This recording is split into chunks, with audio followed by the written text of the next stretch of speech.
masih ada satu bisa diisi terlebih dahulu, yang nanti yang tertinggal bisa di belakang. Untuk acara selanjutnya yaitu kajian inti yang akan disampaikan oleh Ustaz Mukhlis dengan tema Olimpiade Takwa. Kepada yang kami hormati Ustaz Mukhlis, disilakan.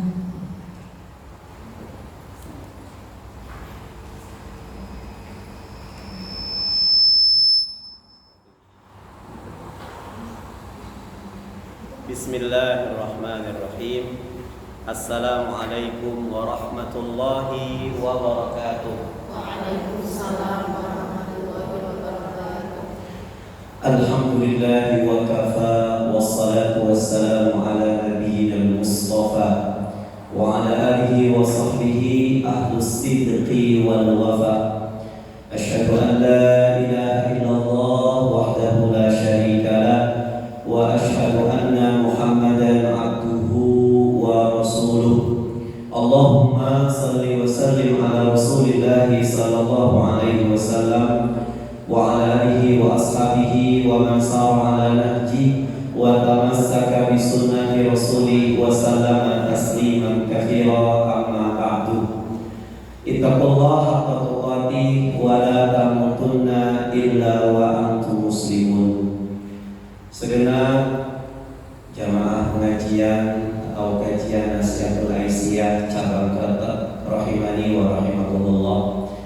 Alhamdulillah, mari sama-sama kita selalu bersyukur kepada Allah Jalla Jalaluhu, karena apapun kebaikan-kebaikan yang selalu kita kerjakan itu murni dari Allah, menggerakkannya kepada kita. Tapi ketika terjadi ujian, terjadi musibah, itu bukan dari Allah, tetapi karena dosa-dosa kita kepada Allah Subhanahu wa Ta'ala. Bukankah Sayyidul Istighfar telah mengajarkan kepada kita, abu'u laka bi ni'matika alayya wa abu'u bi dzambi. Dalam riwayat lain ada yang mengatakan wa abu'u laka bi dzambi faghfirli. Dari sini, dari Sayyidul Istighfar ini kita jadi paham bahwasannya apapun yang saat ini ada pada kita, mata bisa melihat keindahan-keindahan, lisan kita, perut kita bisa menikmati kenikmatan-kenikmatan, dan kesuksesan yang saat ini kita raih itu merupakan titipan dari Allah buat kita. Tidak ada sumbangsi 100% dari kita. Toko kita laku, toko kita ngantri, itu bukan karena jerih payah kita, tapi karena Allah Subhanahu wa Ta'ala menggerakkan makhluk-makhluknya untuk menjadikan toko kita itu ramai. Kita punya anak yang cantik-cantik, suami ganteng, mapan, pekerjaannya luar biasa, kemudian ibunya cantik, di rumah fasilitas-fasilitas dunia itu memadai, kita punya mobil, ada yang punya emas 1,5 ton mungkin, Bu. Ya, itu semata-mata bukan jerih payah kita, tapi karena abu'u laka bi ni'matika alayya, itu semua nikmat-Mu kepadaku ya Allah. Maka suatu saat suka atau tidak suka, ridho tidak ridho, siap tidak siap, semua yang kita miliki, kenikmatan-kenikmatan itu akan diambil oleh Allah Subhanahu wa Ta'ala. Kalau kita sadari, kita belum meninggal saja, pada saat kita terlelap tidur, itu mobil kita nggak kepake.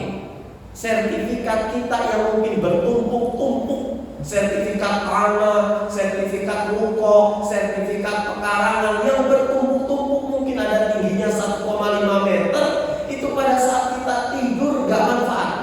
Ya, bahkan anak kita pun gak manfaat pada saat kita tidur. Itu baru sementara, apalagi kelak ketika kita akan meninggal dunia. Makanya puncak kenikmatan yang Allah berikan kepada kita adalah kapan?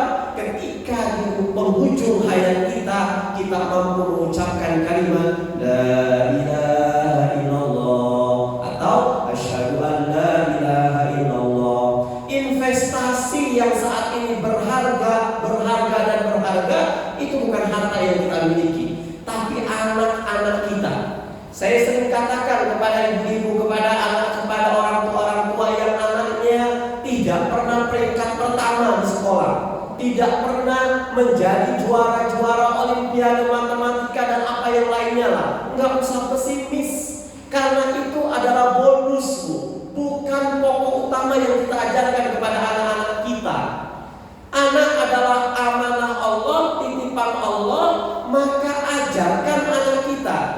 supaya dia mengenal siapa penciptanya.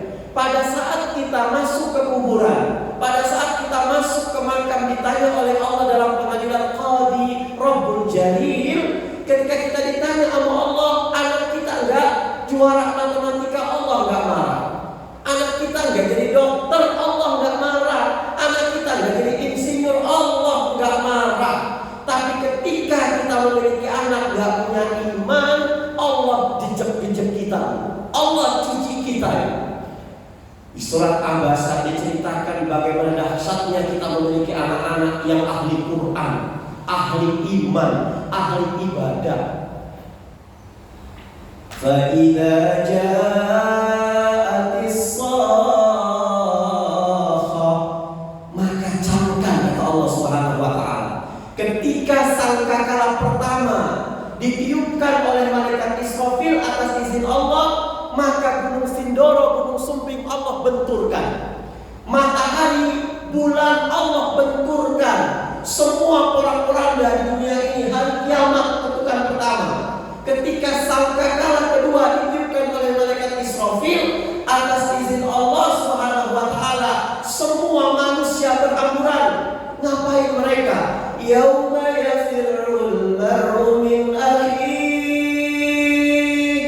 wa ummihi wa abihi wa sahibatihi wa akhihi wa sahibatihi wa banihi likulli imri'in minhum yawma idzin sya'nun yughnihi wujuhun yawma idzin musfirah. Saat itu semua manusia berlari-lari. Seorang ibu yang sedang nyusuin anaknya, hari itu dilemparkan anaknya. Pada saat itu seorang wanita sedang mengandung, lahir saat itu bayinya, padahal baru 1 bulan kandungan. Seorang bapak sedang menggandeng anaknya, mungkin menyeberang jalan, ingin membelikan sesuatu mainan buat anaknya. Saat itu anaknya dilepas. Semua orang sibuk dengan urusannya masing-masing. Likulli imri'in yawma idzin sya'nun yughnihi. Kata anaknya, "Bapak, kenapa Bapak campakkan saya? Dulu saya digendong, dulu saya disusui, dulu saya dimanja-manja." Kata bapaknya, "Sudah nak urus kamu." Kata istrinya, "Sudah urus kamu." Kata suaminya, "Sudah urus diri kamu sendiri." Masing-masing dari manusia memikirkan apakah ke depannya saya bisa lulus atas pertanggungjawaban dari apa yang saya miliki ketika di dunia.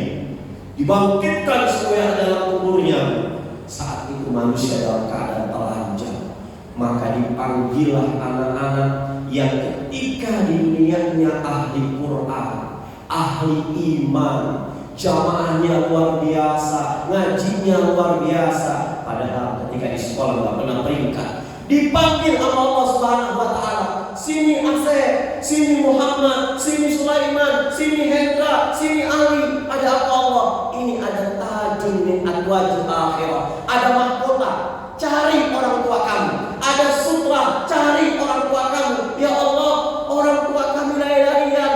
Diumumkan lewat broadcastnya malaikat Jibril alaihissalam. Ibu Anu kemari, Bapak Anu kemari, dipertemukan oleh anak-anaknya. Nanti kita nggak merasa di sini karena kita ketika anak kita itu bodoh masalah dunia, kita pesimis. Tapi bodoh masalah akhirat, tenang-tenang saja waktu anak-anak kita. Besok tes, sorenya anak kita ngaji. Sering saya diizinkan oleh ibu, "Mohon maaf Ustaz, hari ini, sore ini, malam ini anak saya nggak ngaji." Kenapa Bu? Besok sekolahnya mau ada tes, mau ada ujian. Masya Allah. Siapa mereka yang ahli Quran? Bukan hafizul Quran. Al-Hafid itu cuma di Indonesia saja. Malaysia nggak ada titel hafid. Di Mekah Madinah nggak ada titel hafid. Bahkan Rasulullah SAW pun dalam hadis tidak pernah orang yang hafal Quran itu dijuluki hafid dan hafidhah. Tapi Rasul menjuluki mereka hammalatul Quran. Hammalah artinya apa? Orang yang pembawa Al-Quran. Kalau masih hafidul Quran, paling cuma hafal dari surah Al-Fatihah sampai Anas, bolak-balik keluar kepala, tapi nggak pernah diamalkan. Makanya kata Rasulullah SAW, ini Ramadan ada 4 orang manusia yang dirindukan oleh surga. Surga itu merindukan 4 orang golongan ketika Ramadan, sampai-sampai Allah itu mendengarkan memelasnya surga kepada Allah Subhanahu wa ta'ala. Kata Allah, wahai surga, kenapa kamu meneteskan air mata? Bukankah ini Ramadan, hari di mana pintu surga dibuka oleh Allah Subhanahu wa ta'ala, hari di mana pintu neraka ditutup oleh Allah Subhanahu wa ta'ala, wasufidati syayatin, setan-setan dibelenggu oleh Allah Subhanahu wa ta'ala. Kenapa kamu nangis? Kenapa kamu gak bergembira? Ya Allah, aku kepengen di Ramadan ini aku dimasuki oleh 4 orang manusia, ya Allah. Rindu. Al-jannatu mushtaqah ila arba'ati ashkhas, kata Rasulullah. Surga itu kangen, Bu. Surga itu rindu. Surga itu kepengen dimasuki oleh 4 orang manusia. Siapa mereka? Yang pertama kata Rasulullah SAW, talil Quran. Talil Quran itu dari kata-kata talayatlu, artinya membaca. Di dalam bahasa Arab, konteks bahasa Arab itu, membaca itu ada 2 kata kerja yang bisa kita gunakan, cuman harus tepat penggunaan. Ada qara'a, yaqra'u. Qara'a fi'lul madhi, yaqra'u fi'lul mudhari', masdarnya qira'atan. Qira'ah itu apa? Qira'ah, membaca. Kalau orang Arab mengatakan qira'ah, berarti yang sedang dibaca bukan hanya Quran. Mungkin sedang baca koran, mungkin sedang baca literatur, buku, mungkin sedang baca buku pelajaran. Kalau kita membaca Al-Quran masih sebatas iqra, masih sebatas qiraah, berarti kita hanya baca Arabnya saja, tidak dituntut untuk paham artinya. Amma yatasaalun 'anil naba'il 'adzim. Shadaqallahul 'adzim. Ini namanya qiraah. Ketika di luar bulan Ramadan, kata Rasulullah SAW, 1 huruf 1 hasanah. Ketika di bulan Ramadan, 1 huruf dikali 10 dikali berlipat-lipat pahala ketika Ramadan. Makanya daripada kita ngomongin orang ngobrol, ya, ngobrol lebih baik tidur. Tapi tidurnya orang berpuasa itu ibadah, hadisnya palsu. Ya, jangan wah, dengan tidurlah bulan Ramadan saja. Kapan tidurnya? Habis sholat duha, habis sholat zuhur, habis baca Quran, habis zikir, mau masak di dapur masih lama, tidur. Ya, itu ibadah. Cuman kalau setiap hari orang berpuasa kebanyakan tidur, habis subuh tidur, bangun zuhur, habis zuhur tidur, bangun asar, habis asar tidur, maghrib mau dibangunin mati. Ya, daripada tidur, daripada kita ngomongin orang, maka lebih baik kita tidur. Tapi ini bukan hadisnya, tidak sahih, palsu hadisnya. Ini kalau talayatlu tilawatan, ini membaca, pasti yang dia baca Al-Quran.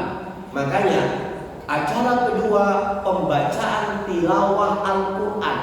Tilawah itu artinya membaca, yang dibaca pasti Al-Quran. Enggak pernah orang Arab mengatakan natlu jaridah, natlu majallatan, natlul kitabah, enggak pernah. Kami membaca koran, kami membaca pakai tilawah itu enggak pernah. Pasti kalau tilawah yang dia baca adalah Al-Quran. Apa bedanya? Kalau tilawah itu dia baca 1 ayat, diambil Quran terjemah. Sebenarnya amma yatasa'al itu artinya apa? Maka sekarang masuk kurikulum sekolah-sekolah Quran di Wonosobo. Jadi mereka bukan program hatam Quran saja, tapi mereka ada program hatam terjemah Al-Quran. Kalau saya Siapa di antara ibu-ibu yang saat ini seumur hidup sudah pernah menghatamkan Al-Quran? Pasti semua angkat tangan. Saya Ustaz. Tapi kalau saya bilang menghatamkan terjemah Al-Quran, satu pun belum ada.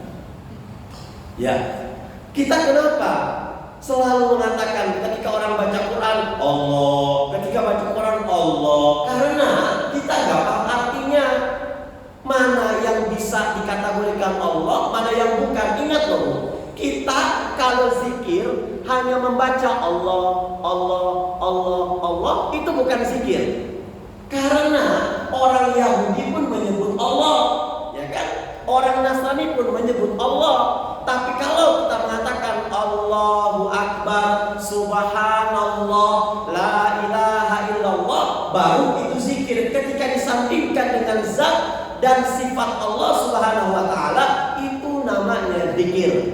Tapi kalau hanya sebatas Allah, Allah, Allah, Allah, Allah, itu bukan zikir. Karena orang non-Islam pun mengatakan Allah kapan? Kalau orang non-Islam itu orang Arab. Orang Yahudi mengatakan Yahweh, ya.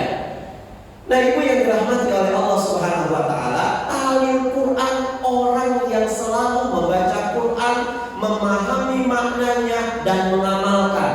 Ibu punya anak tidak dimasukkan pondok pesantren hafalan Quran.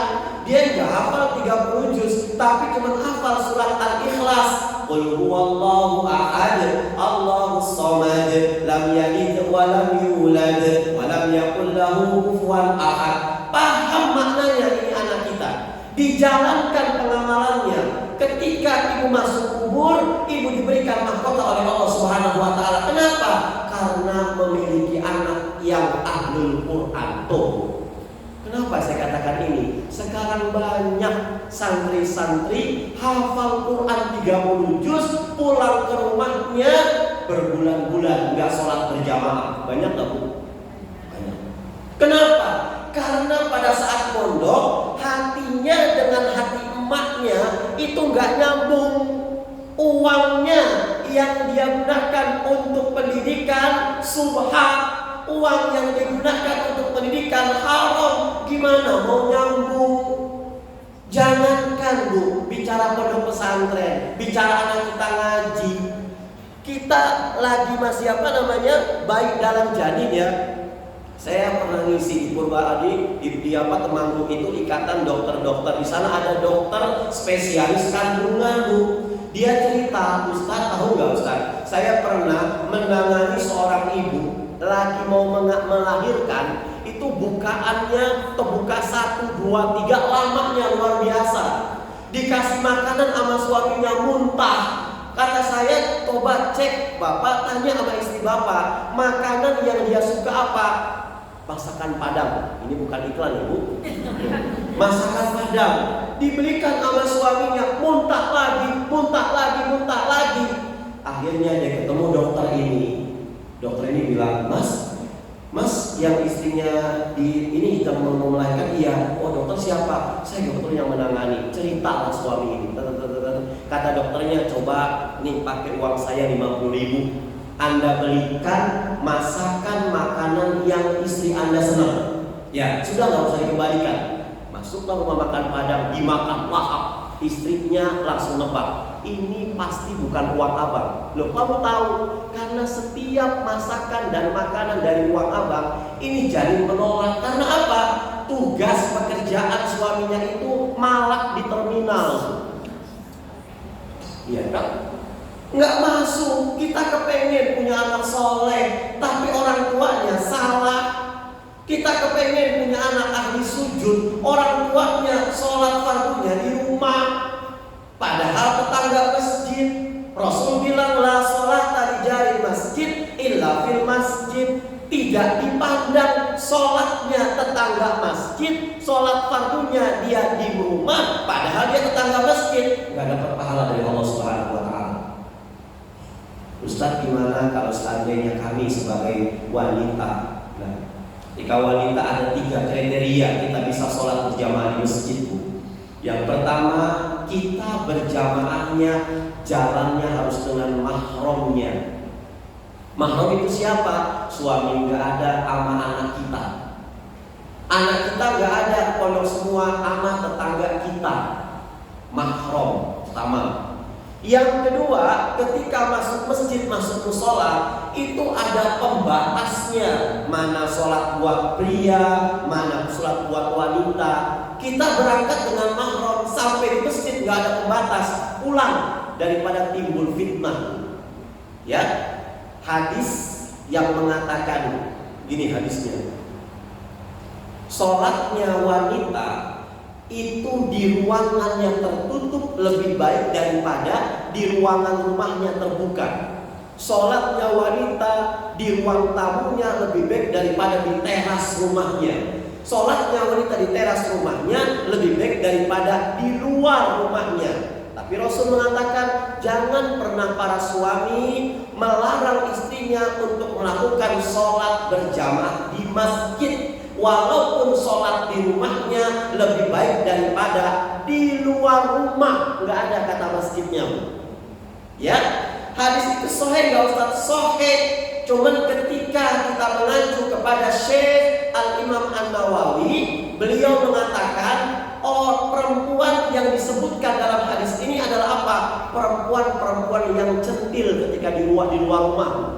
Nah, makanya jadi hadis ini berlaku buat siapa? Buat perempuan-perempuan yang centil. Sholat berjamaah kok bawa handphone. Suaminya ngelihat, oh mama sholat bawa handphone. Ternyata ada main dengan merabot masjidnya. Oh, Masya Allah ya. Kemudian yang ketiga, bisa kita sholat berjamaah di rumah kalau semua rumah tangga, urusan rumah tangga kita sudah selesai. Ada yang bocor kecil, maka tidak boleh kita meninggalkan rumah kita. Tuh, untuk wanita. Tapi untuk laki-laki, sunnah muakkadah. Bahkan ada para ulama yang mengatakan zaman sekarang sudah dihukumi wajib bagi laki-laki untuk sholat berjamaah di masjid. Ya, tahlil Quran, orang yang dirindukan surga. Ini kita belum masuk materi, baru mukadimah. Ya. Kemudian yang kedua, surga merindukan. Yang kedua siapa? Hafidhul lisan. Hafidhul lisan, orang yang selalu menjaga lisannya. Ya, lisannya.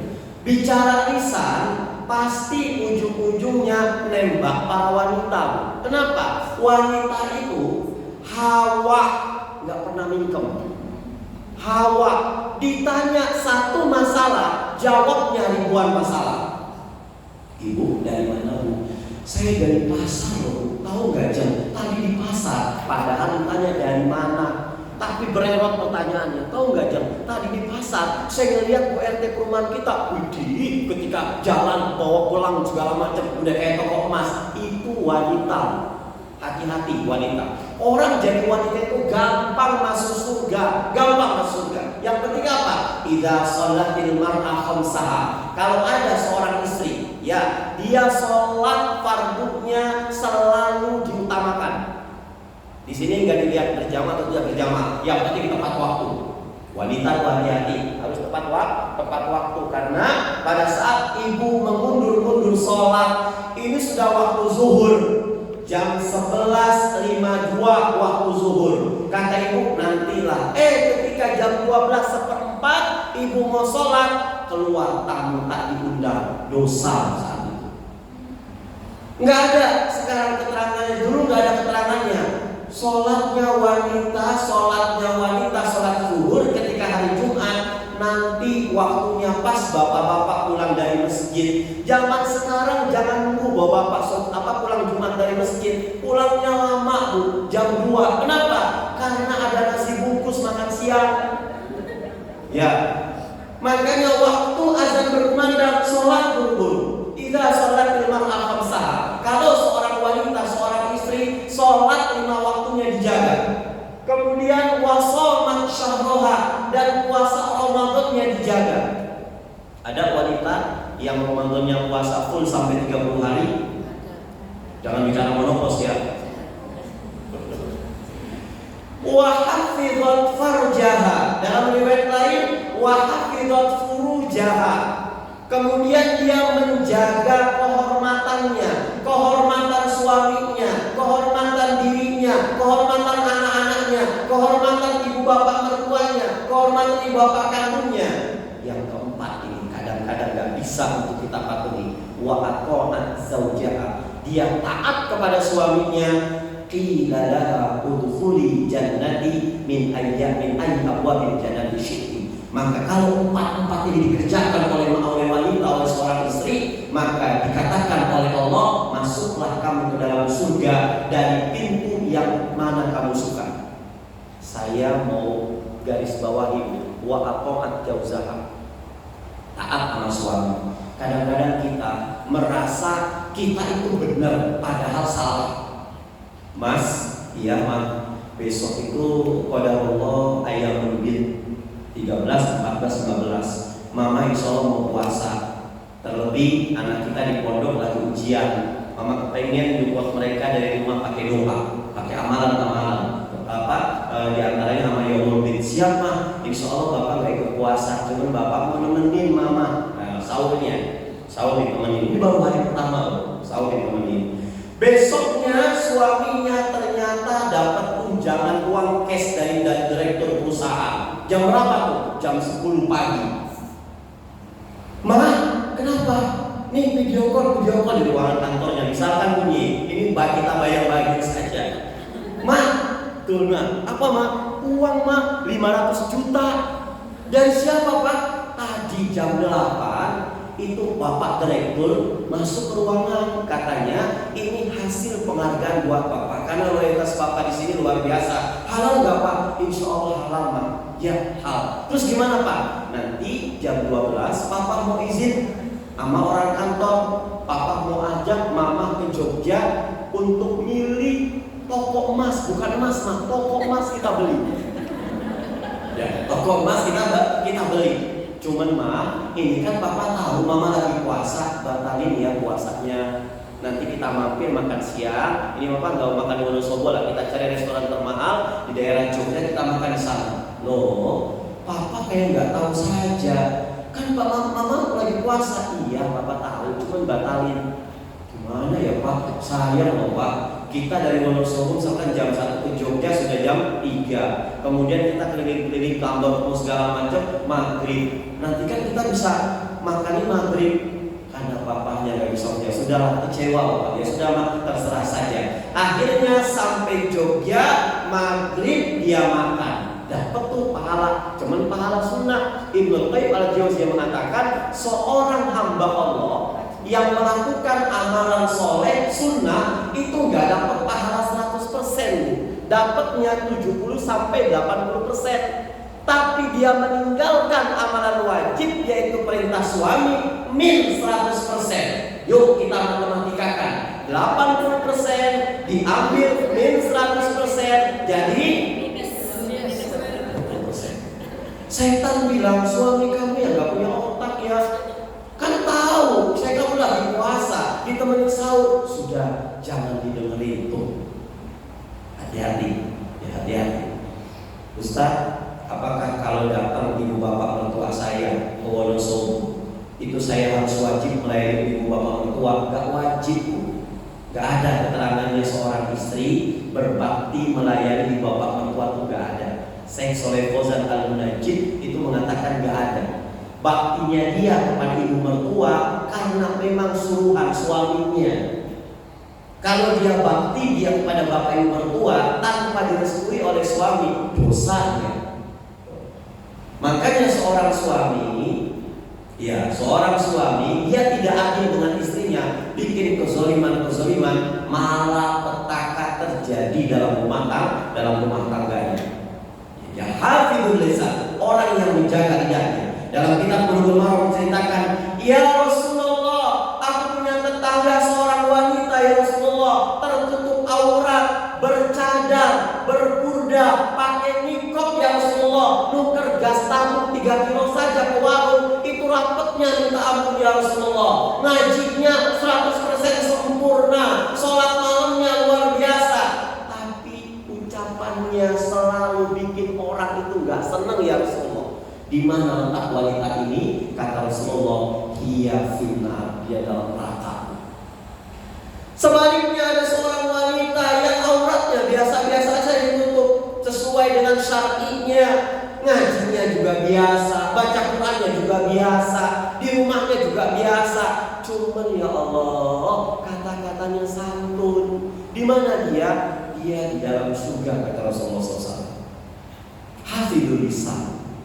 Kemudian yang ketiga, mut'imul ji'an. Orang yang didudukan surga itu siapa? Yang memberi makan orang yang lapar. Makanya kita ngasih makan kepada orang yang gak lapar itu gak sunnah. Ngasih makan kepada orang yang lapar. Ustaz, bagaimana cara kami tahu dia lapar atau tidak? Ya ngasih makan pas bulan Ramadan, mut'imul ji'an.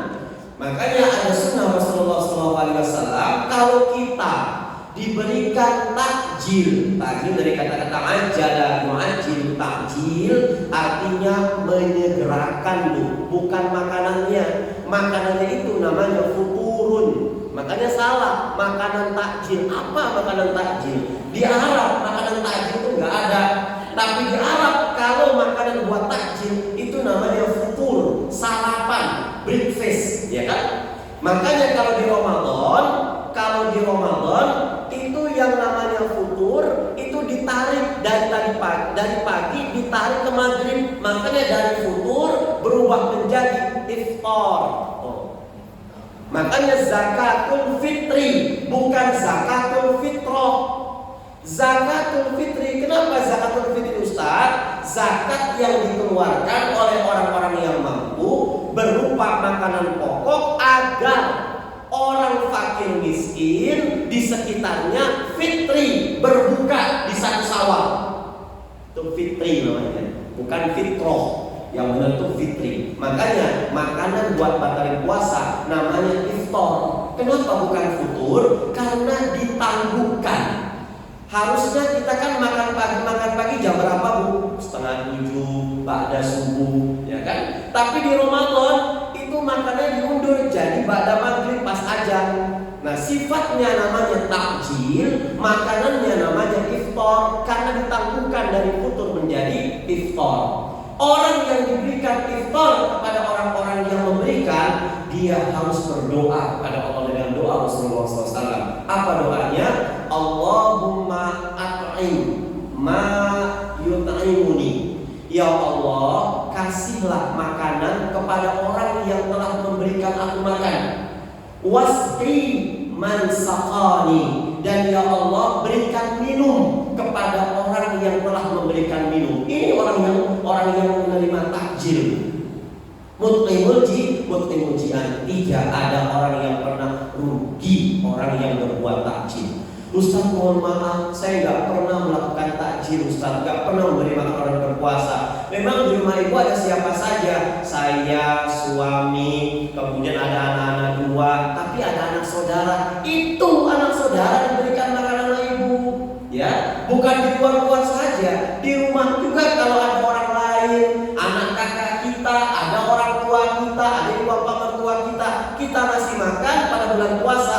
Ini namanya mut'imul ji'an. Yang terakhir, saya ini kan asar jam berapa sih sekarang? Jam 3. Makanya kita jangan selesai pas asar, sebelum asar dulu. Kalau saya pas asar kasihan musola di rumah gak ada yang azan. Saya kalau gak ada jadwal jadi tukang azan di musola. Ya, tukang azan. Saya kepengen leher saya itu panjang ketika nanti di padang mahsyar. Imam jangan berebutan lah, yang menjadi imam banyak. Kalau yang azan nggak ada yang berebutan. Ya.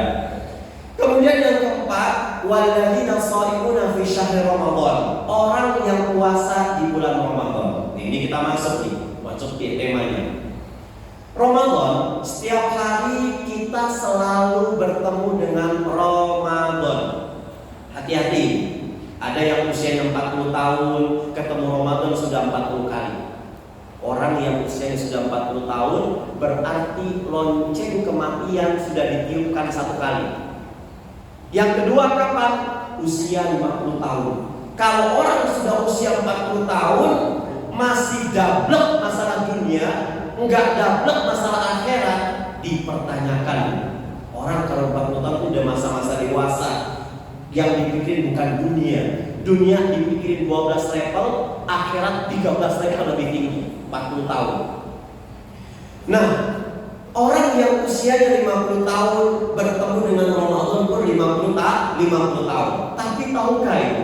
Ada satu kaidah dalam usul fiqh dikatakan, seringnya berinteraksi justru akan membunuh sensitivitas kita.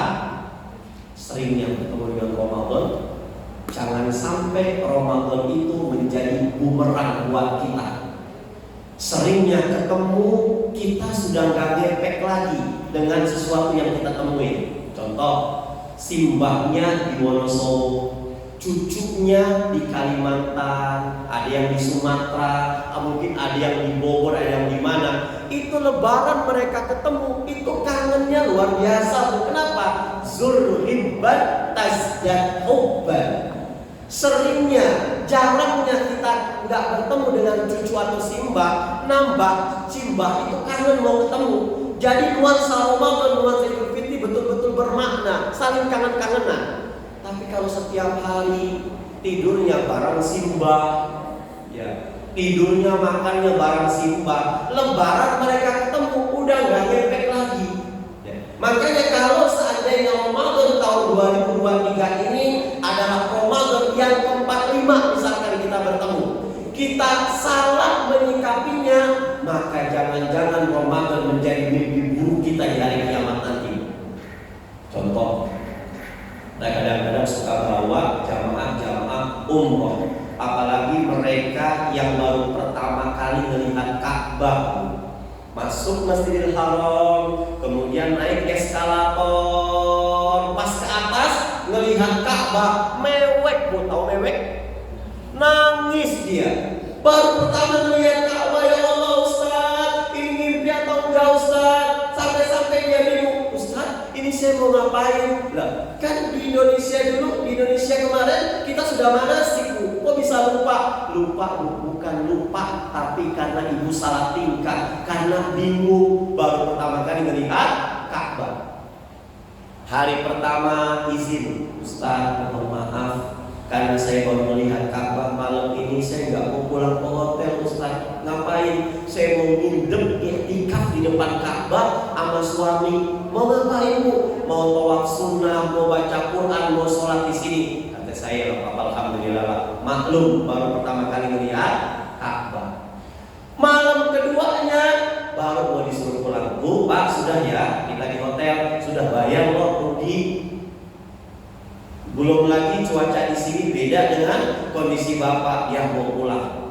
Hari ketiga, hari keempat sudah mulai imbang antara oleh-oleh dengan Ka'bah. Ya. Hari kelima, keenam, ketujuh lagi di pasar Sahabat. Bu, cepat Bu, 10 menit lagi zuhur. Nanti Ustaz, saya belum beli oleh-oleh buat tetangga saya yang nitip tuh.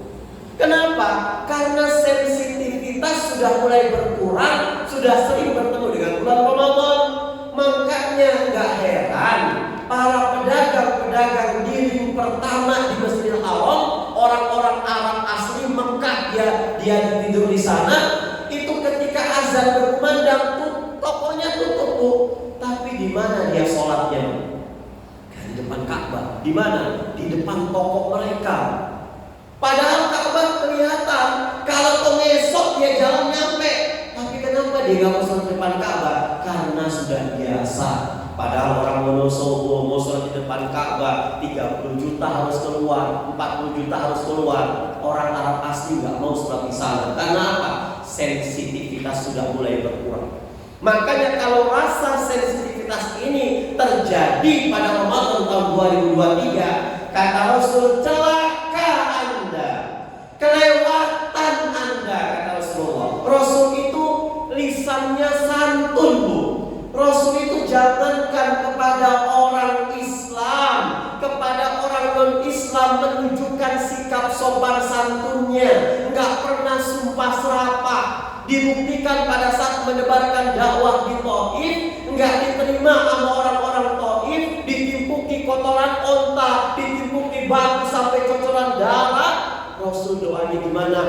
Allahumma ighfir li qaumi fa innahum la ya'lamun. Ya Allah, jangan turunkan musibah kepada mereka ya Allah. Ampuni mereka ya Allah. Kenapa? Karena mereka enggak tahu. Jibril, ya Allah Akbar. Ya Rasul, aku gregetan melihat orang-orang Taif. Doa sama Allah biar diizinkan gunung Jabal Uhud ini dua, aku timpahkan kepada orang-orang Taif. Rasulullah bilang jangan. Tapi bicara Ramadan, Rasul mengatakan celaka Anda. Sumpah kata Rasulullah, Anda celaka. Rohima anfu. Rohima itu tersungkur, anfu itu hidung. Maknanya celaka juga. Hadisnya punya rohima anfu. Siapa mereka? Orang-orang Nasihatul Aisyah cabang Kretek yang menemui Ramadan, hari-hari dengan Ramadan, tapi ketika berpisah dengan Ramadan, dia nggak diampuni oleh Allah Subhanahu wa Ta'ala. Celaka buat ini orang. Padahal tadi saya bilang Rasul mengatakan futihat abwaabul jannah, pintu surga itu dibuka seluas-luasnya kata Rasulullah. Artinya apa? Akses, sarana dan prasarana untuk ibadah dibuka oleh Allah, dimudahkan oleh Allah Subhanahu wa Ta'ala. Lihat, kalau bulan Ramadan, ya Allah Akbar, kita puasa Ramadan, yang kita tanya itu waktu sholat zuhur kapan ya? Asar kapan ya? Oh, zuhur jam 11.52, jam setengah 10 kita sudah wudhu. Yang lagi jaga warung ngambil Quran. Coba kalau bukan Ramadan, yang jaga warung gibahin orang. Tapi Ramadan ya Allah, anak-anak kita ke masjid mereka sahur bareng, baca Quran bareng. Yang Ramadan itu Ustaz, ini Ramadan Ustaz, tolong ya Ustaz, saya mau mengeluarkan zakat saya 10% dari aset saya Ustaz. Tolong kumpulkan orang-orang fakir miskin. Cuma di Ramadan orang kaya berburu orang miskin, orang kaya berburu anak-anak yatim. Kira-kira zakat itu sah nggak Bu diberikan ke janda dan anak yatim? Halo? Yang nggak sah. Buka surat At-Taubah ayat 60, nggak ada janda Bu. Kalau janda dikasih zakat, Musdalifah itu istrinya Nasar, janda kan, ya kan? Dikasih nggak? Makanya janda itu gak prioritas lu. Saya nggak melihat janda cantiknya ya. Janda anak yatim gak bisa. Ustadz dia miskin, Ustadz qadarullah janda baru. Ustadz dia pakai, Ustadz qadarullah yatim. Tapi kalau yatim ternyata punya 14 pintu kontrakan, gak wajib zakat. Nih ya, kita luruskan. Yang dapat santunan zakat itu bukan janda dan anak yatim. Gak ada dalam Al-Quran surat At-Taubah 60. Pertama apa? Innamas shadaqatu lil fuqara'i wal masakin. Fakir, miskin. Siapa fakir? Orang yang dia tidak mampu lagi untuk bekerja. Ini fakir. Sehingga gak punya penghasilan. Siapa orang yang miskin? Dia bisa bekerja, tapi hasil pekerjaannya nggak bisa memenuhi kebutuhannya. Ini namanya miskin. Ya, saya balik lagi. Ramadan dimudahkan semuanya. Kemudian ketika Ramadan kulikat abwaabun nar, pintu neraka ditutup. Sufidat sayatin, setan dibelenggu. Ditanya langsung. Mana yang nanya ke saya, Ustaz? Hadis ini harus dipertanyakan lagi Ustaz. Kenapa? Ini kayaknya bukan Rasulullah yang menceritakan, yang membuat. Lalu kenapa? Katanya setan dibelenggu, setan diikat Ramadan. Tapi kok tadi saya di pasar melihat ada abang-abang makan tempe kamu seenaknya aja Ustaz. Ada yang merokok, ada yang masih enggak mengerjakan sholat, ada yang masih maksiat, masih mabok. Ini bukan perkataan Rasul. Akhirnya saya bilang, Anda ngomong pakai ilmu. Ternyata ada Al-Imam Jalaluddin Asyuyuti. Dia mengatakan hadis yang tadi disebutkan oleh Rasulullah SAW ini dijelaskan oleh hadis yang lain riwayat Ibnu Tirmizi. Apa kata Rasulullah SAW? Betul bahwasannya di Ramadan itu setan dibelenggu, tapi setan yang dibelenggu itu namanya maradatul jin. Ya, siapa maradatul jin itu Ustaz? Ada kitab namanya kitab kitab Umdatul Qari atau Umdatul Qurra. Pengarangnya Al-Imam Ibnu Abdul Barra. Dia mengatakan dalam kitab itu, jin itu ada tingkatan-tingkatan, ada tingkatan-tingkatan. Tingkatan yang jin yang paling jahat itu namanya syaitan. Tingkatan jin yang jahatnya parah-parah sekali namanya marodatul jin.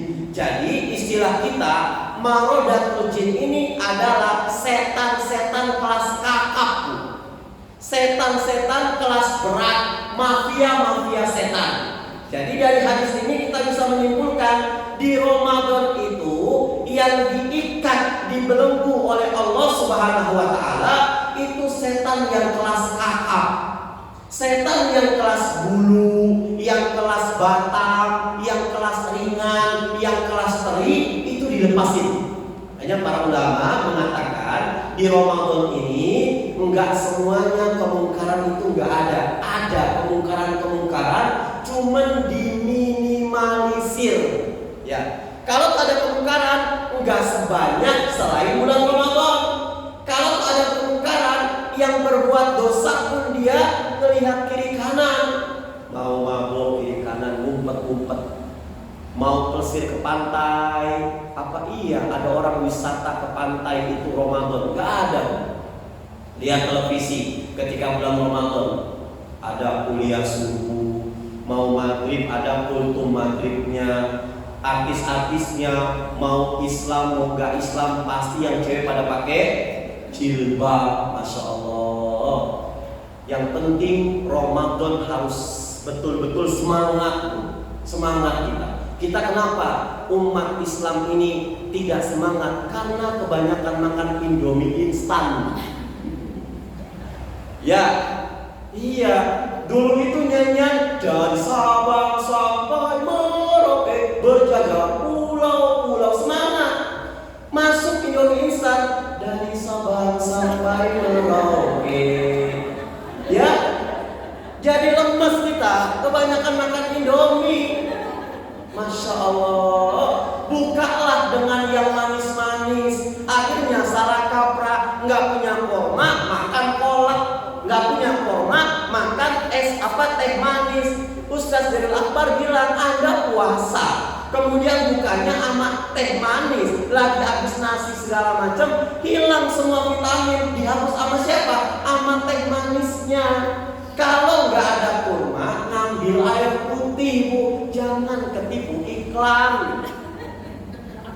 Masya Allah. Nanti di mana-mana film religi nanti. Ya Allah, lihat ketika Ramadan ada tajwid cinta. Masya Allah. Ya. Saya diceritain jamaah di rumah nggak ada TV, nggak ada TV. Ustaz, paham nggak tajwid cinta? Itu seru Ustaz. Ini yang bicara bawa bapak, Bu. Masya Allah, Pak. Habis kuliah saya cerita itu, ceritanya bagus Ustaz, luar biasa. Akhirnya saya bilang, Pak, nanti setelah ini muncul terbit apa religi lagi? Apa religinya? Seorang istri belanja online gak izin suami, jenazahnya digotong JNE. Allahu Akbar. Ya, Futihat Abwaabul Jannah. Jadi setan-setan yang dibelenggu oleh Allah itu setan yang kelas teri. Kalau di Ramadan ini kita menghadapi setan kelas teri gak mampu, gak ada harapan selepas Ramadan setan kelas kakap ditebar lagi. Makanya Ramadan tahun 2023 ini yang pedagang-pedagang jangan dulu mengatakan Alhamdulillah Ustaz, setelah pandemi ini kami dagang, Ramadan tahun 2023 ini berkah. Kenapa Ibu? Dagangan saya laris Ustaz. Bacaan Quran Ibu gimana? Iya Ustaz ya. Tarawihnya gimana? Iya Ustaz. Nggak berkah namanya kayak begitu. Hati-hati loh Bu. Ini Ramadan Masya Allah. Yang memberikan promo bukan hanya Allah. Rita ngasih promo di bulan Ramadan. Artos, Supermorita, Pasar Induk, Pasar Tetek itu ngasih promo di bulan Ramadan. Kalau kita nggak khusyuk kita Ramadan, nggak menanamkan dalam diri kita ini Ramadan kita yang terakhir, pecah konsentrasi Ramadan kita. Dan ada satu program Ramadan, ini program disukai oleh sejuta umat Bu. Programnya namanya bukber. alumni SD bukber selama 3 hari, izin sama suami. Kemudian setelah 3 hari berikutnya alumni SMP, alumni SMA, alumni kampus, belum organisasi, belum kantor. Masya Allah, pada saat bukber itu ngomong sama teman lama 10-15 menit kurang, Bu. Akhirnya apa? Banyakan selfie. Itu handphone ngeheng 1500 lembar kita selfiean. Maghribnya lewat, apalagi terawih lah nggak dilirik. Mau sholat maghrib, ya Allah kok antri di restoran. Isaknya nggak sempet kita. Setan itu luar biasa.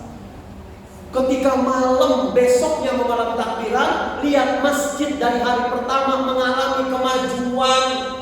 Nanti hati-hati, Bu. Makanya kalau mau buat kue sekarang buat kue. Kalau mau belanja sekarang belanja. Jangan sampai 10 hari terakhir ketika ditanya, ibu kemana? Ini malam ganjil. Mohon maaf, nastar saya kurang 1 toples. Ya, Ustadz, saya kemarin baca-baca buku, ada satu pertanyaan yang luar biasa dari seorang ibu-ibu muslimah sejati lah ya. Di Banjar saya ngisi akhwat Banjar Negara Bergerak, dia nanya, Ustadz, saya wanita, kita wanita ini Ustadz dirugikan dengan adanya haid Ustadz. Gara-gara haid kita nggak bisa mendulang pahala sama dengan para suami-suami. Saya bilang, yang pertama saya sarankan kepada mereka semua yang sedang haid. Yang pertama, bersedihlah Anda pada saat haid. Sedihnya kenapa? Nggak bisa melakukan amalan-amalan Ramadan. Justru kalau kita senang di Ramadan haid, itu kita dosa, Bu. Alhamdulillah bisa makan bakso Mang Udin. Alhamdulillah nggak bangun sahur, dosa. Justru sedih itu uraian air mata kita dapat pahala. Ya. Kemudian kita baca surat At-Taubah ayat 92. Itu dulu pada peristiwa perang Tabuk, Bu. Itu banyak sahabat-sahabat yang ingin ikut berperang perang Tabuk, cuman karena dana operasional perang Tabuk itu menipis, Rasul membuat satu pengumuman. Sahabat-sahabatku, mohon maaf, untuk perang Tabuk ini kalian gak semuanya bisa kami ikutkan. Siapa yang bisa ikut ya Rasulullah? Mereka yang punya dana, mereka yang punya uang bisa ikut. Kenapa ya Rasulullah? Kami orang-orang gak bisa ikut karena dana operasional kita itu berkurang. Akhirnya mereka diceritakan surat At-Taubah 92, tafidu minad dam hazanan. Mereka bersedih, tawallau, mereka pulang ke rumah mereka bersedih, Bu, karena nggak bisa melakukan jihad fisabilillah. Rasulullah mengatakan, hasbuhum al-udhr, karena mereka itu nggak bisa berangkat karena udzur syar'i, mereka nggak punya uang, maka apa yang kamu lakukan di medan perang pahalanya pun sama apa yang diberikan Allah kepada orang-orang yang ikut berperang. Saya tanya, haid itu udzur syar'i atau dibuat-buat, Bu? Syar'i. Maka pada saat haid itu keluar, kita pun mendapatkan pahala tarawih, pahala baca Quran. Yang kedua, ibadah. Surah Az-Zariyat ayat 56. Wa ma khalaqtul jinna wal insa illa liya'budun. Tidaklah Allah menciptakan jin dan manusia kecuali buat ibadah. Ya. Al-Imam Mujahid, murid daripada Ibnu Abbas, itu bilang, apa sih ibadah itu? Kadang-kadang ini yang menjadikan kita blind spot, Bu. Kita wanita itu nggak melihat ininya. Lihat, ibadah itu apa? Kata Imam Mujahid katakan, ibadah itu adalah apa? La amurahum wa anhahum. Ibadah adalah engkau menjalankan perintah-perintah Allah dan engkau juga menjauhi larangan-larangan Allah. Pada saat kita melakukan, kita dalam keadaan haid, kita meninggalkan sholat, itu kan perintah Allah untuk ditinggalkan, Bu, ya kan? Kita meninggalkan baca Quran, itu perintah Allah untuk ditinggalkan. Artinya pada saat malam 21, malam 23, malam 25, malam 27, malam 29, Anda yang haid gak bisa untuk sholat malam, gak bisa sholat tarawih, tapi karena menjalankan larangan Allah, meninggalkan larangan Allah, berarti Anda mendapatkan pahala. Justru kalau seandainya kita senang gak dapat pahala, alhamdulillah besok bangun subuh jam 9, ya, karena nggak sholat subuh, hati-hati ini dosa. Tapi kalau ya Allah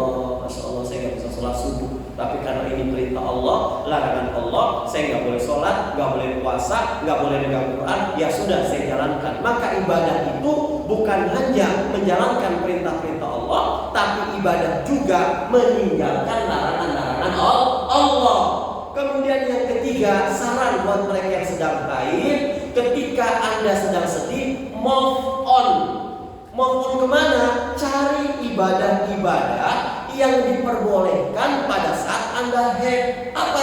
Multian, ya kan? Menyiapkan makan suami, mendidik anak-anak, zikirnya, murojaah Qur'annya, itu kan bisa dari kesemuanya. Makanya tidak ada yang mustahil. Makanya saya bilang, Ustaz, boleh nggak seorang wanita itu minum pil haid agar tidak haid? Kalau bisa jangan. Haid itu bukan kita yang minta, tapi Allah yang minta. Ya, maka para ulama mengatakan yang namanya ibadah itu persis seperti perlombaan. Fastabiqul khairat, berlomba-lombalah Anda dalam melakukan kebaikan. Maka ulama semuanya mengatakan Ramadan ini adalah olimpiadenya ahli takwa. Ada yang bertanya, ya Rasulullah, bagaimana agar amalan-amalan saya ini adalah amalan-amalan yang berarti sempurna? Maka Rasul mengatakan, sholli sholata muwaddi', sholatlah Anda seakan-akan ini adalah sholat Anda yang terakhir. Dari hadis ini kita bisa mengambil pelajaran, kalau kita kepengen Ramadan tahun 2023 ini adalah Ramadan yang terbaik buat kita, maka tanamkan dalam hati kita, ini adalah Ramadan kita yang terakhir. Ini adalah momen sahur saya terakhir bersama suami, bersama istri, bersama anak-anak saya. Ini adalah buka puasa terakhir di Ramadan terakhir, saya bukber bersama suami dan anak-anak. Kalau kita tanamkan dalam diri kita, insya Allah Ramadan kita bermakna. Contoh, nauzubillah, ini contoh saja. Misalkan kita menjadi seorang korban salah tangkap. Kita sudah naik banding di pengadilan, ternyata kita kalah dan hukumannya kita harus ditembak mati. Kapan waktunya itu? Nanti jam 7:04. Nah, kami mempersilahkan Anda untuk sholat isya yang terakhir. Maka saat itu saya yakin baru ngambil wudhu dia sudah netesin air mata. Baru mau niat netesin air mata, ketika Allahu Akbar, teringat selama ini Allah Maha Besar, tapi selama ini dalam kehidupan kami selalu mengkerdilkan Allah Subhanahu wa Ta'ala, bahkan menomorduakan, bahkan menomortigakan Allah. Terbayang dia punya salah sama Allah, bentar-bentar suami, bentar-bentar gaji saya, bentar-bentar harta saya, bentar-bentar anak saya, Allah ditinggalkan. Ketika mengatakan iyyaka na'budu wa iyyaka nasta'in, dia terbayang, ya Allah, selama ini selalu berharap sama makhluk, selama ini tawakalnya enggak sama Allah. Pada saat itu kita mengatakan kalau seandainya ini sholat saya yang terakhir, itu akan khusyuk. Nah, kalau tahun ini kita mengatakan, ya Allah, ini mungkin saja Ramadan saya yang terakhir, ini Ramadan sudah ke-6, belum tentu saya bertemu dengan yang ke-7, belum tentu yang ke-8, belum tentu yang ke-10. Kalau kita tanamkan seperti itu, kita nggak mau untuk hangout, kita nggak mau untuk jalan-jalan. Saya kepengen baca Quran, saya kepengen menghatamkan Quran, saya kepengen sedekah. Khawatir ini Ramadan saya yang terakhir.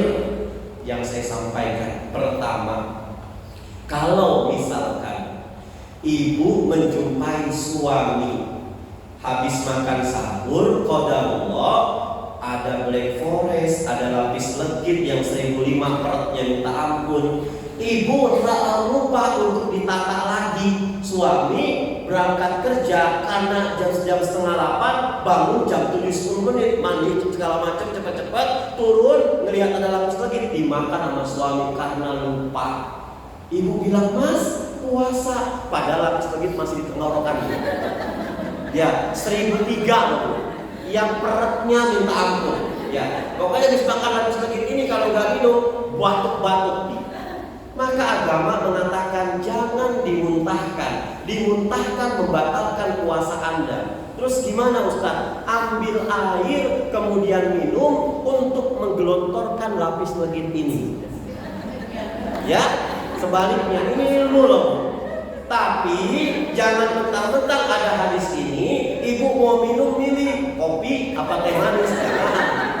Ya, jadi ini yang pertama. Kemudian yang kedua, kadang-kadang kita di Ramadan ini sering banyak tamu. Hari pertama Isya sudah di masjid, 2, 3, 4, 5, 6 sudah di masjid, terawih Isya ke kita ambil. Qadarullah di hari ke-10 kita mau berangkat terawih, ternyata ada tamu jam 6:30. Ngobrol tamu ini sampai jam 7 azan berkumandang, baru pamit, ibu rapi-rapi masuk masjid, ternyata sudah sholat tarawih. Maka ulama mengatakan jangan sholat Isya sendirian, makruh. Jangan bikin jamaah Isya sendirian, mengkacaukan suasana. Terus gimana Ustaz? Agama mengajarkan masuk di rombongan jamaah tarawih, imam niat tarawih, makmum niat tarawih, kita niat sholat Isya.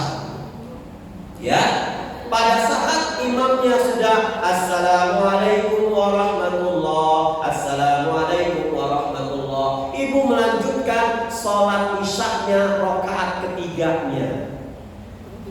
Ketika sudah untuk orang-orang yang terlambat seperti ini, dia diperbolehkan untuk tidak melakukan sholat sunnah ba'diyah Isya.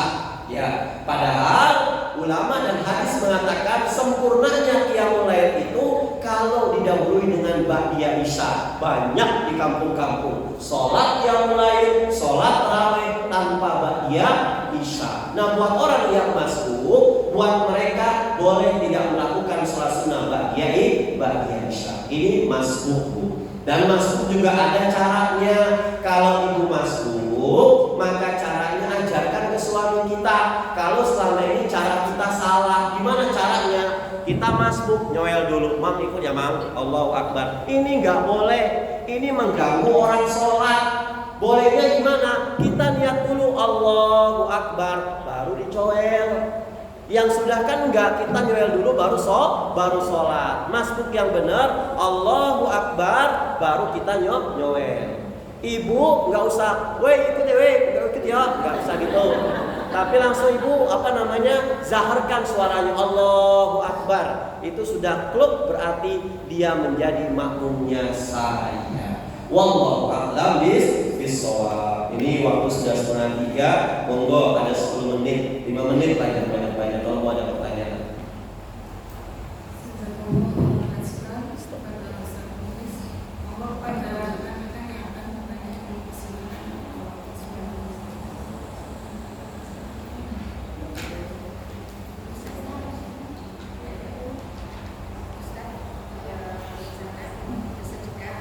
Oh, nomor 2 Ustaz. Sedekah kan harus dengan materi uang. Kalau misalnya belum punya uang, apakah kita harus bersedekah dengan zikir dan sebagainya? Maksudnya bersedekah dengan apa? Ya, sudah ya Bu. Oke. Di dalam Al-Quran ada kata-kata sodaqah. Sodaqah itu tafsir semua mengatakan ini adalah amalan soleh dari kata-kata sodiqun. Itu apa namanya? Kebenaran imannya. Jadi kalau orang memiliki iman yang benar, dia melakukan sodaqah, amal soleh. Nah, amal soleh itu bisa berupa sholat, bisa berupa puasa, bisa berupa zikir, juga bisa berupa kita amalan-amalan bentuknya uang. Sodaqah yang wajib namanya adalah zakat dan nazar. Sodaqah yang sunnah itu namanya adalah infak. Ya, infak berupa uang. Atau sodaqah yang non materi. Contoh, tabassumuka fi wajhi akhika sodaqotun. Senyummu di depan saudaramu adalah sodaqah. Makanya banyak orang-orang ketika ada promo lewat nggak mau ngasih tapi disenyumin. Nah itu ya. Kalau Ustaz saya nggak punya materi, boleh nggak saya untuk melakukan sedekah lewat amalan-amalan yang lain? Boleh. Bisa dengan tenaga, bisa dengan pikiran kita. Rasulullah SAW dalam sebuah hadis Bukhari mengatakan, ada 4 orang manusia kata Rasulullah. Yang pertama, manusia ini dia kaya ilmu, kaya harta.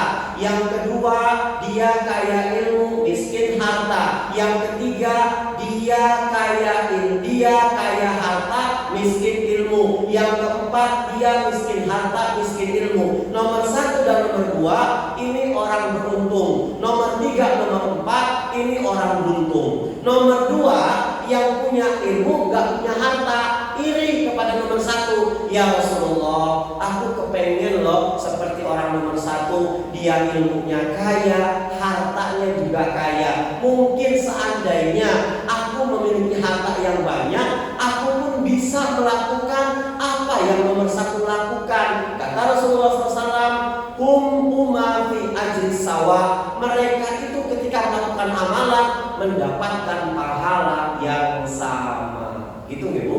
Wah, sudah kejawab tadi? Kalau seandainya kita musafir, Ustaz, Ya. kemudian mau sholat tarawih karena saya meninggalkan sholat tarawih, Ustaz, terus kita mampir di musola. Qadarullah di musola itu sudah jamaahnya mungkin sudah sholat tarawih, Ustaz, dan sholat tarawihnya sudah yang kesekian. Baiknya kita gimana, Ustaz? Ya. Kalau seandainya tarawihnya sudah hampir selesai, maka saat itu kita diperbolehkan untuk sholat isya. Apalagi kita musafir, ya apalagi kita musafir, monggo kita sholat isya saja. Namanya musafir itu ada rumus. Al-qasru lis safar wal jam'u lil masyaqqah. Artinya, sholat qasar itu diperuntukkan buat orang yang sedang safar. Ada penjama diperuntukkan buat mereka yang sedang masyaqqah, kesempitan, kesulitan. Contoh, ya Allah, anak saya nanti tampil di Adipura jam 12, jam 1 sampai jam 4. Pasti ada asalnya, ini gimana Ustaz? Jamak. Ketika pengantin sudah cantik dandan, maka dia sama suaminya sholat zuhur, qomat, langsung asar lagi. Jadi pada saat di pelaminan dia sudah sholat zuhur, jam 3 lebih sholat asar, dia sudah azan asar, dia sudah sholat asar. Tuh. Yang kedua, ibu sedang sakit vertigo. Ya Allah Ustaz, saya pusing Ustaz kalau sholat ini gimana? Ya sudah Bu, zuhur ibu ngambil wudu, sholat zuhur 4 rakaat, qomat, sholat lagi asar, lil masyaqqah. Atau diem-diem. Ini saya bicara ada ilmunya. Di fikih Sunnah Said Sabiq tentang jamak qasar. Ibu lagi bikin kue, bikin ketupat ini. Ya, zuhur, Masya Allah, ini asar nanti gak kepegang. Maka saat itu boleh buat ibu-ibu untuk menjamak sholat.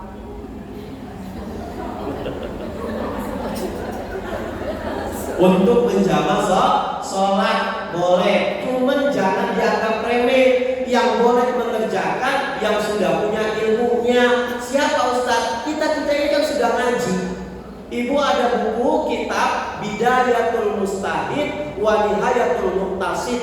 Itu tentang babul jam'i. Rasulullah SAW itu pernah menjamak sholat. Beliau nggak safar. Beliau lagi dalam keadaan nggak goncang. Beliau santai-santai saja, nggak ada kesibukan, tapi beliau menjamak sholat. Di sana juga disebutkan Rasul pernah mengqasar sholat sementara jaraknya cuma 30 km. Padahal yang di benak kita mengacu pada Syafi'iyah. Kenapa Syafi'iyah? Imam Syafi'i mengatakan tidak boleh mengqasar sholat kalau jaraknya belum 90 km.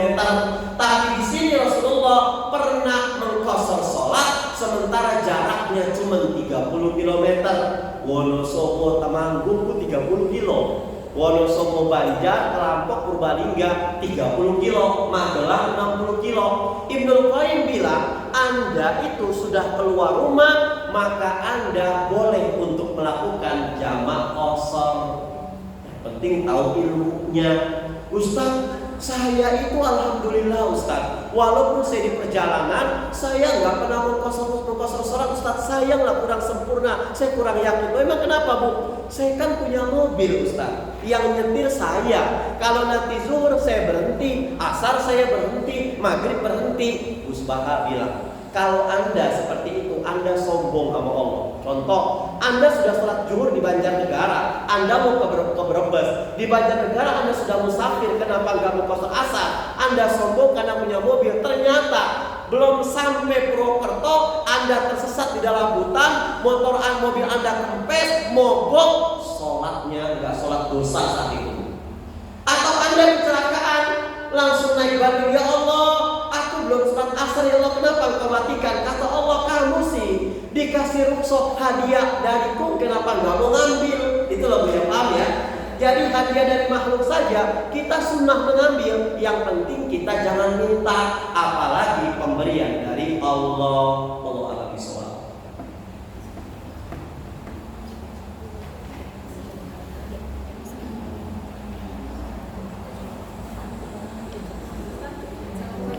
Satu lagi.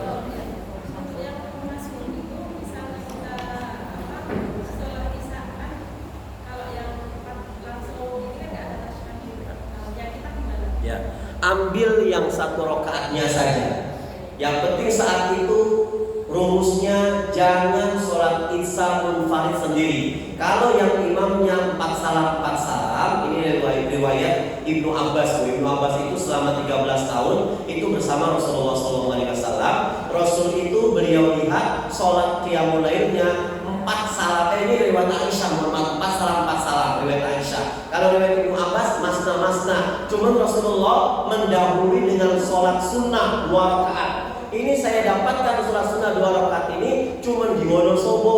Saya kaji-kaji ini sholat apa? Orang Wonosobo mengatakan sholat istiftah. Padahal bukan sholat istiftah, tapi menurut Ibnu Abbas ini sholat khafifatain, sholat yang dilirikkan suaranya. Maka niatnya bukan istiftah, tapi niatnya khafifatain. Lihat Bukhari Muslim, itu hadis Bukhari Muslim riwayat Ibnu Abbas. Nah, buat mereka yang kedapetan tarawihnya 4 salam sementara dia belum sholat isya, maka ikut jamaah tarawih. Pada saat imam itu tidak tasyahud, kita langsung munfarid. Yang penting 1 rakaatnya kita bersama dengan imam. Gitu ya Bu? Ya. Allah a'lam bishawab. Nanti ujungnya kita nggak witir berjamaah, witirnya sendiri, karena kita ngikutin alur-alur imam. Wallahu a'lam bishawab. Kajian kita pada siang hari ini